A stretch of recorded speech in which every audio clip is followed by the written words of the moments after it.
Pikiran Clark masih hidup dan bertahan di dalam mind space, ruang pikiran yang tercipta bersama dengan Josie. Di sana, Clark berada di dalam sel bahtera.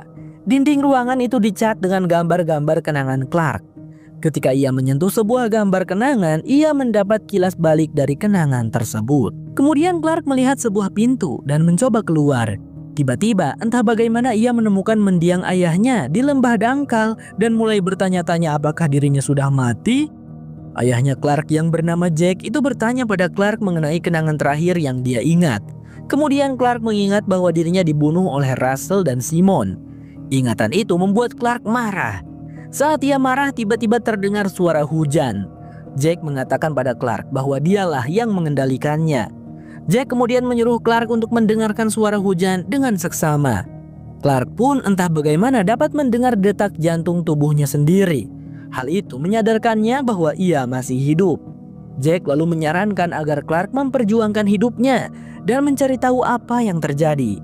Setelah itu Clark kembali ke sel bahtera dan bertemu dengan Ali. Rupanya alasan Clark masih hidup adalah karena jaringan saraf Ali masih berada di dalam otaknya. Hal itu disebabkan oleh kejadian di City of Light. Saat itu Clark pernah menelan chip Ali agar ia bisa pergi ke City of Light. Berbeda dengan Raven, chip tersebut tidak dihilangkan dari otak Clark. Kabar baiknya, berkat hal itu Clark masih memiliki harapan untuk hidup. Namun jika Josie mengetahui cara untuk menghilangkan chip itu, maka Josie tidak akan tinggal diam. Karena itu, Ali menyarankan Clark untuk menyimpan ingatan saat Clark membantu Raven menghapus jaringan saraf Ali dari kepalanya. Ingatan itu disimpan ke dalam chip, disembunyikan agar Josie tidak bisa mengetahuinya. Terlepas dari semua itu, Clark tiba-tiba penasaran dengan sebuah pintu yang tidak pernah ia lihat semasa hidupnya. Ia pun nekat membuka pintu tersebut dan wujud asli Josie pun muncul. Tanpa rasa malu, Josie mengatakan bahwa di balik pintu itu merupakan mind space atau ruang pikirannya, sedangkan sel bahtera tadi merupakan mind space Clark. Ruang pikiran itu secara otomatis diciptakan oleh otak ketika dua pikiran berada di dalam tubuh yang sama, sebagai pelestarian diri untuk memisahkan pikiran agar tubuh tidak terganggu. Namun sejak Clark membuka mind space Josie, ia mencampur adukan pikiran yang dapat menyebabkan kerusakan otak. Josie memberitahu Clark bahwa jika mereka tidak melakukan sesuatu, tubuhnya akan mati. Ia pun meminta Clark untuk memberitahu bagaimana cara agar Clark bisa mati. Tetapi Clark menolak untuk menjawab.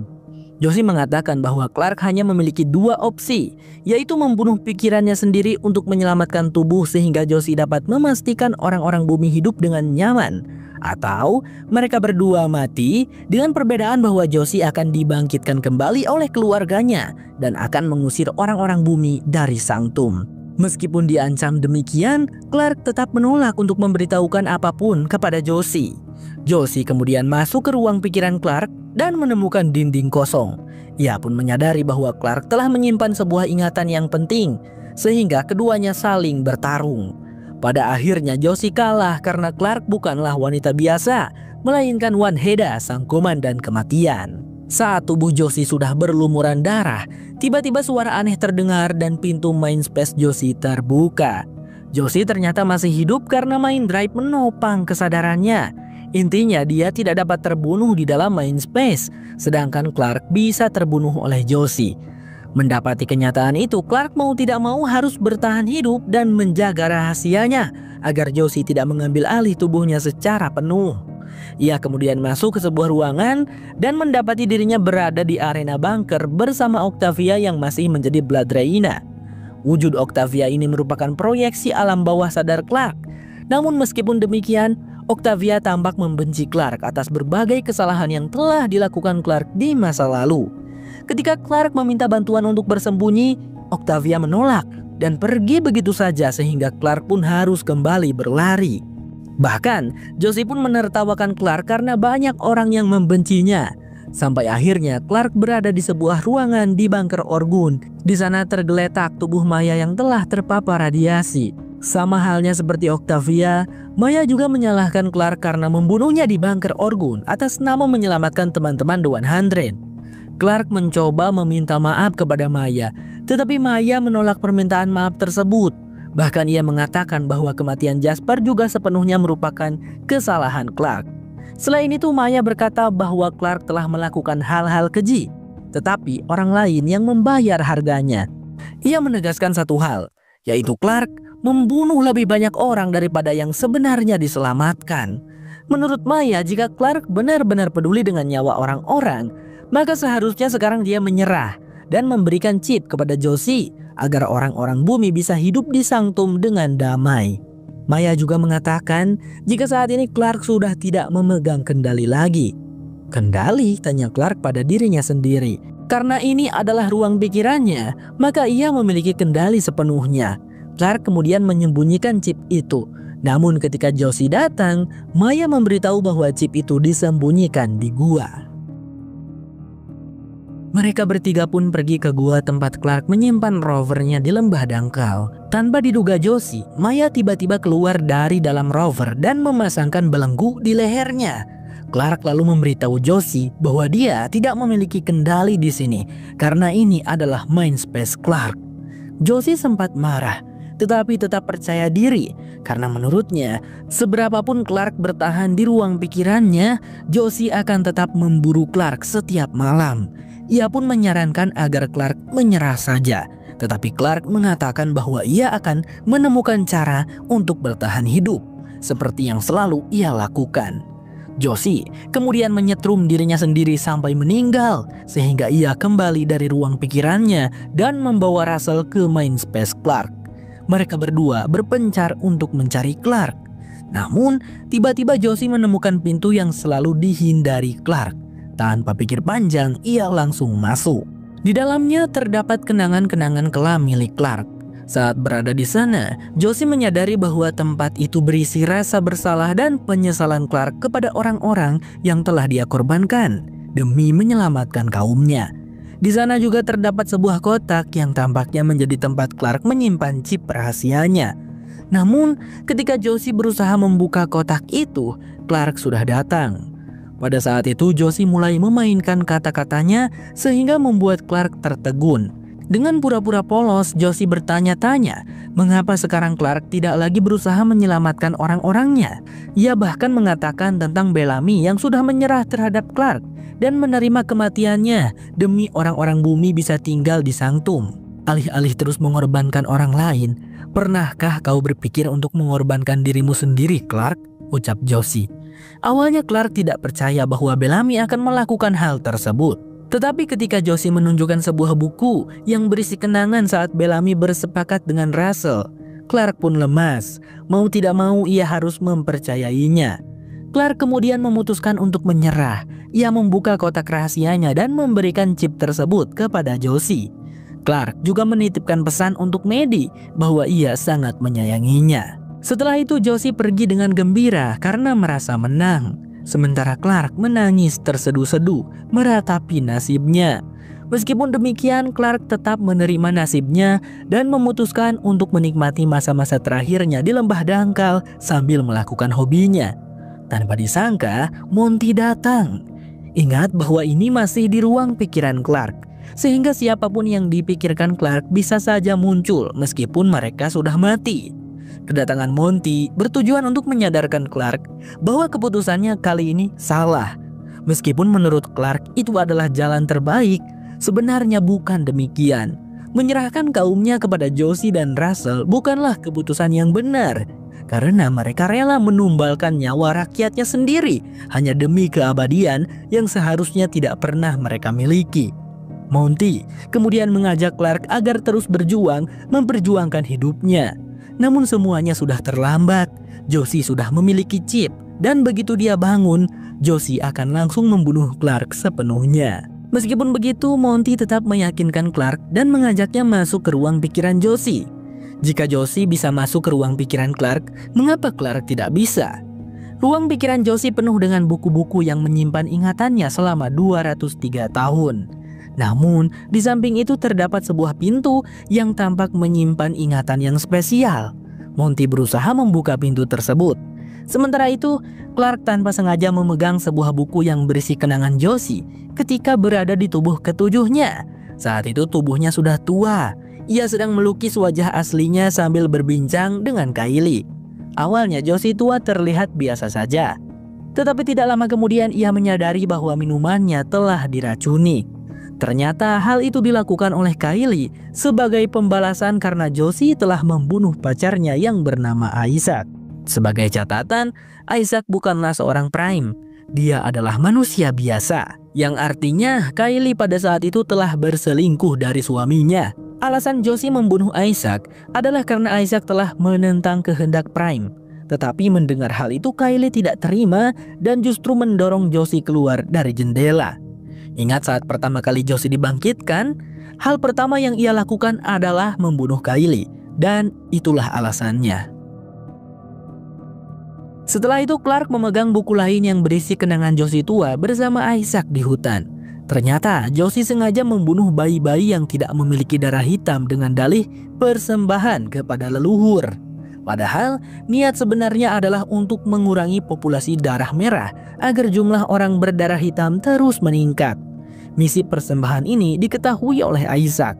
Ia secara rutin mengambil bayi-bayi yang dijadikan persembahan tersebut dan menyerahkannya kepada Gabriel untuk diurus. Namun pada hari itu aksi Isaac diketahui oleh Josie, sehingga Josie tua marah dan membunuh Isaac. Setelah melihat kekejaman Josie, Clark akhirnya tersadar bahwa keputusannya memang salah. Tidak lama setelah itu, Monty berhasil membuka pintu tadi dan tiba-tiba mereka berada di sebuah kafe.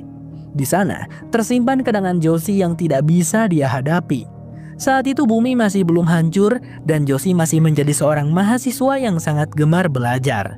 Ia dan temannya tiba-tiba didatangi seorang lelaki yang menyukai Josie. Nampaknya lelaki itu sudah melakukan berbagai cara untuk memenangkan hati Josie. Namun Josie tidak meresponnya sehingga cintanya bertepuk sebelah tangan. Hari itu, lelaki tersebut mengajak Josie untuk menonton channel MySpace bersama di rumahnya, tetapi Josie menolak. Karena tidak tahan terus-menerus menerima penolakan, lelaki itu marah dan mengeluarkan sepucuk pistol lalu menembak dirinya sendiri. Tidak lama kemudian ruangan itu menjadi aneh karena Josie sudah mengetahui bahwa Clark berada di tempat rahasianya. Dan Josie pun menyerang Clark. Tapi untungnya Josie keburu bangun di dunia nyata, sehingga Clark pun selamat. Kabar baiknya dari ruangan tersebut, Clark dapat mengendalikan tubuhnya. Jadi ketika Josie bangun dengan tubuh Clark dan ia menghampiri Russell yang sedang berbicara dengan Bellamy, tanpa sadar tangannya mengisyaratkan kode Morse kepada Bellamy. Kode Morse itu diisyaratkan oleh Clark dan Monty dari ruang pikiran Josie yang berbunyi alive, yang berarti hidup. Bentar-bentar cara bacanya alive atau alif guys. Tulis di kolom komen ya. The 100 bersambung. Jauh di hutan, Xavier, Octavia, dan Diyoza pergi ke tempat Old Man di tengah hutan yang jarang dikunjungi. Xavier menyebut tempat itu dengan nama Verge. Di sana terdapat sebuah camp yang diduga sebagai tempat tinggal Old Man atau Gabriel. Namun saat masuk tidak ada siapapun di sana. Apakah sang Old Man sudah meninggal? Bisa jadi. Kemudian Xavier menyuruh Diyoza meletakkan semua persenjataannya ke dalam sebuah keranjang untuk menghindari terjadinya kekerasan. Menurutnya, anomali yang hendak mereka kunjungi memiliki efek yang lebih berbahaya daripada Red Sun. Mendengar itu, mau tidak mau Diyoza menuruti. Saat Xavier menghampiri Octavia, tiba-tiba Octavia tidak mengenalinya, yang dapat disimpulkan bahwa racun di tangannya sudah sampai ke otak. Diyoza pun berusaha menenangkannya sampai Octavia kembali sadar. Nasib siapa yang tahu? Octavia dan Diyoza yang awalnya saling bermusuhan kini justru menjadi partner guys. Xavier kemudian melihat tangan Octavia dan mengatakan bahwa mereka harus segera pergi ke anomali untuk mencari obatnya. Namun pada saat itu Diyoza melihat bekas luka di tengkuk Xavier dan menyadari bahwa itu adalah luka yang dihasilkan ketika seseorang memasukkan mind drive. Artinya, selama ini Xavier sebenarnya adalah sang Old Man yang tak lain adalah Gabriel. Meskipun begitu, Diyoza tidak bisa membunuhnya karena kondisi Octavia sudah sangat memprihatinkan. Ia harus menurunkan egonya demi kesembuhan Octavia. Tak lama setelah itu mereka bertiga pergi menuju anomali seperti yang sudah direncanakan sebelumnya. Dalam perjalanan, Xavier yang mulai sekarang kita panggil Gabriel menjelaskan bahwa dulu ada seorang teman bernama Eduardo yang sangat dekat dengannya dan mengetahui cara memindahkan mind drive. Saat tubuh lama Gabriel meninggal bertepatan dengan lahirnya Xavier yang berdarah hitam, Eduardo merasa bahwa itu adalah takdir. Maka tanpa sepengetahuan Gabriel, Eduardo memindahkan mind drive Gabriel ke dalam tubuh Xavier. Saat terbangun dan menyadari apa yang telah dilakukan Eduardo, Gabriel yang berada di dalam tubuh Xavier langsung membunuh Eduardo karena marah. Sejak saat itu Gabriel hidup berpura-pura menjadi Xavier karena dirinya sangat malu kepada para pengikutnya. Malu kenapa? Ya karena ia memperjuangkan perlawanan pada Primes. Malah sekarang dirinya dapat kesempatan hidup lagi di tubuh baru yaitu Xavier. Meskipun itu bukan keinginannya, tapi tetap saja Gabriel merasa malu. Bang, itu maksudnya gimana? Seorang bayi bisa ngebunuh begitu si Eduardo? Ya nggak gitu sih Dun, kayaknya si Eduardo tuh menunggu si Xaviernya tumbuh dewasa dulu gitu, baru dipasangin mind drive-nya Gabriel. Perjalanan menuju anomali tidaklah mudah, bukan karena jalannya banyak lubang seperti di Konoha, melainkan karena efek suara temporal yang mempengaruhi pikiran manusia. Secara tidak sengaja, Gabriel, Diyoza, dan Octavia berhalusinasi tentang orang yang mereka sayangi, ketakutan paling dalam, dan bahkan hal yang paling mereka inginkan. Gabriel berhalusinasi melihat wujud Josie pertama sebagai sosok yang paling ia sayangi sekaligus paling ia takuti. Namun tampaknya Gabriel sudah terbiasa. Sementara itu Octavia melihat Bellamy yang sedang disekap, yang membuatnya ketakutan karena teringat perbuatannya yang telah menempatkan Bellamy dalam arena. Diyoza sendiri melihat wujud seorang anak kecil yang ia kira adalah Hope, anak perempuannya yang masih dalam kandungan. Semakin dekat dengan flare temporal, halusinasi mereka semakin kuat. Bahkan Diyoza melihat seorang anak perempuan yang menuntunnya memasuki flare temporal. Octavia yang melihat hal itu berusaha menghentikan Diyoza, namun ia justru ikut masuk.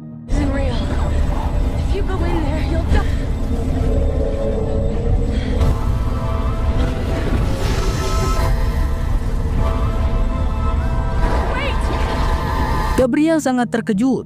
Ia tidak menyuruh mereka berdua untuk memasuki anomali karena bahkan dirinya sendiri belum pernah. Tapi dalam hitungan detik, Octavia tiba-tiba kembali berlari ke arah Xavier dan tangannya tampak sudah sembuh. Tidak jelas apa yang terjadi di dalam sana. Lalu Octavia langsung pingsan. Di luar angkasa, Abby sedang membuat Nightblood. Di sana ada seorang pria muda bernama Gavin yang diduga tubuhnya akan dijadikan tubuh baru untuk Ken. Gavin adalah seorang penjaga istana sekaligus kepala keluarga, yang berarti ia memiliki istri dan anak yang harus ia pertanggungjawabkan. Sebelum tubuhnya diambil, Gavin berpamitan terlebih dahulu kepada istrinya dan hal itu disaksikan oleh Raven. Raven pun segera menemui Abby dengan maksud menyadarkannya tentang apa yang akan ia perbuat, yaitu pembunuhan. Namun Abby sama sekali tidak peduli. Terlebih ketika Simon datang dan meyakinkannya bahwa Gavin memberikan tubuhnya secara sukarela. Ya guys, memang secara sukarela. Bahkan si Gavin ini merasa sangat bersyukur gitu, karena dia bisa jadi Nightblood dan dijadikan wadah Primes. Dia mungkin tidak tahu kalau sebenarnya dia akan dijadikan wadah untuk mind drive Ken. Di situ Raven berusaha membuat Abby memandang Gavin agar sedikit merasa iba. Tetapi tiba-tiba Simon membius Gavin. Setelah itu Raven menangis di kamarnya, merenungkan semua yang telah dilakukan manusia untuk bertahan hidup. Bukan hanya menghancurkan bumi untuk kesekian kalinya, tetapi juga keegoisan manusia yang dapat menghancurkan manusia lainnya. Tak lama kemudian Abby datang. Meskipun merasa malu, Abby ingin meminta bantuan Raven untuk melakukan spacewalk, karena serum BK atau Nightblood hanya bisa dibuat di tempat tanpa gravitasi. Spacewalk itu berjalan di luar angkasa ya guys. Namun Raven menolak karena tidak ingin menjadi bagian dari pembunuhan Gavin. Akhirnya Abby keluar dan memutuskan akan melakukan spacewalk sendiri. Singkat cerita, Abby sudah memakai pakaian astronotnya. Namun Raven tiba-tiba datang dan memerintahkan Abby untuk melepaskannya, karena ia yang akan melakukannya. Raven berkata, "Kau benar, satu pria tak bersalah telah mati karena dirimu. Dan membiarkanmu mati juga hanya akan membuat pengorbanan pria itu sia-sia. Jadi biar aku saja yang melakukannya. Aku tidak bisa menyelamatkan ibuku. Setidaknya aku bisa menyelamatkanmu," ucap Raven. Kata-kata itu membuat Abby merasa sangat bersalah, tetapi mau tidak mau demi Ken, ia harus tetap menyelesaikan apa yang telah ia mulai. Pada saat yang sama, Josie sedang diperiksa oleh Russell. Karena ada dua pikiran dalam tubuh Clark, tubuhnya menjadi lemah dan hampir setiap saat mengalami mimisan. Menurut penuturan Russell, tubuh Clark hanya akan bertahan dalam waktu 36 jam atau lebih sedikit. Jika di dalam Mind Space, Clark tidak mau diam. Josie meminta ayahnya untuk mengeluarkan Clark dari tubuhnya dengan alat yang pernah ia lihat dalam kasus Raven. Namun Russell menolak. Ia merasa mereka telah melakukan dosa besar dengan mengambil tubuh Clark secara paksa. Berbeda dengan Russell, Josie justru merasa senang dengan kecantikan tubuh Clark. Terlebih lagi ia ingin membuat Clark menghilang sepenuhnya. Pada saat yang sama, Bellamy dan yang lainnya sedang berdiskusi tentang fakta bahwa Clark masih hidup. Berbagai cara mereka pertimbangkan untuk membawa kembali Clark hidup. Tetapi kali ini mereka harus benar-benar berhati-hati, karena jika tidak, taruhannya adalah semua nyawa mereka. Berbanding terbalik dengan ide Bellamy, Maddie yang dipengaruhi Shade Heda menyarankan untuk membunuh semua Prime dan mengambil alih Sanctum. Namun jelas, ide itu sangat gegabah, karena membunuh Prime yang selalu dijaga ketat bukanlah hal yang mudah. Mereka pun memutuskan untuk menunggu Raven kembali dan membawa semua orang bumi kembali ke angkasa bersama dengan tubuh Clark. Sementara itu, Murphy dan Emory sedang berada di bengkel Riker. Mereka tidak mengetahui tentang pembicaraan Bellamy dan yang lainnya. Di sana Murphy melamar Emory dengan 2 mind drive yang bisa diisi oleh pikiran mereka. Dengan begitu, mereka pun bisa abadi sama seperti Prime. Awalnya Emory ragu, tetapi rasa cintanya kepada Murphy lebih besar daripada apapun, sehingga ia menerima lamarannya. Tak lama kemudian, Josie datang dan mengacaukan suasana romantis kedua sejoli itu. Ia datang untuk meminta bantuan Riker membuat alat guna menghapus pikiran Clark yang masih ada di tubuhnya. Mendengar ucapan Josie tentang Clark yang masih hidup, Emory dan Murphy jelas sangat terkejut dan hampir saja menyesali keputusan mereka. Setelah itu Riker langsung merakit sesuatu, namun ada alat yang kurang, yaitu alat yang berfungsi menyalurkan sinyal ke otak. Dalam kasus Raven, mereka menggunakan gelang The 100 yang dipakai ketika pertama kali sampai ke bumi. Namun, gelang itu sekarang sudah tidak ada. Emory pun berkata bahwa ada satu benda yang mirip, yaitu belenggu. Ia lalu pergi untuk mengambilnya dan bertemu Bellamy. Emory ragu-ragu untuk mengatakan bahwa Clark masih hidup. Tetapi ketika melihat Echo, ia tidak mau mengkhianati sahabatnya itu. Emory langsung saja mengungkapkan tentang rencana Josie yang akan menghapus Clark malam ini. Dan itulah sebabnya ia membutuhkan belenggu. Mendengar hal itu, Bellamy dan yang lainnya hendak menyusun rencana. Namun mereka dikejutkan dengan Maddie yang tiba-tiba menghilang. Ternyata ia sedang berada di kamar Miranda dan telah membunuh suaminya. Tak lama kemudian Miranda datang dan lehernya langsung ditusuk dari belakang. Kembali ke bengkel Riker, alat yang dibuat Emory dan Riker sudah selesai. Josie pun bersiap melakukan operasinya saat itu juga. Namun karena dia terlalu banyak berbicara, Emory mendapat kesempatan untuk mengambil alat EMP tersebut dan kabur. Di ladang, Emory berlari sekuat tenaga membawa alat EMP. Namun disusul oleh Murphy dan Josie yang naik motor.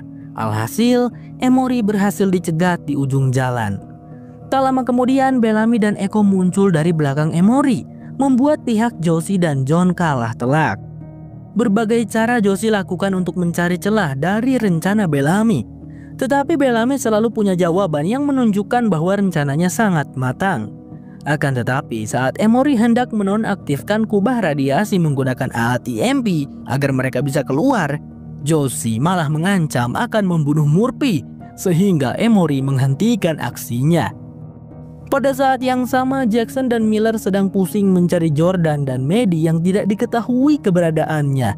Namun, tiba-tiba seseorang menemukan mayat Miranda, membuat semua warga Sanctum panik. Russell pun memerintahkan semua rakyat masuk ke dalam aula dan Jed diperintahkan untuk mencari Josie. Keadaan Bellamy dan yang lainnya pun menjadi sangat rumit. Di sana Josie nekat melukai kaki Murphy dan hendak kabur, tapi dicegat oleh Echo dan Bellamy. Lalu Echo memasang alat EMP dan menyuruh Bellamy membawa Josie pergi mencari Gabriel untuk mengeluarkan pikiran Josie dari tubuh Clark. Sedangkan Echo, Emory, dan Murphy akan berusaha bertahan hidup di Sanctum sampai Raven kembali. Di aula besar, Maddie hendak membunuh pria yang berwujud Delilah, sehingga Jordan nekat mengorbankan dirinya tertusuk demi menyelamatkan tubuh kekasihnya. Akibat hal tersebut, Maddie ditangkap dan dimasukkan ke penjara. Di akhir episode, Ken yang berada dalam tubuh Gavin terbangun. Awalnya ia terlihat senang dan segera memeluk Abby. Tapi betapa terkejutnya Ken saat melihat tubuh aslinya terbaring tak bernyawa. Dan ia pun baru menyadari bahwa sekarang tubuhnya sudah berganti. The 100 bersambung.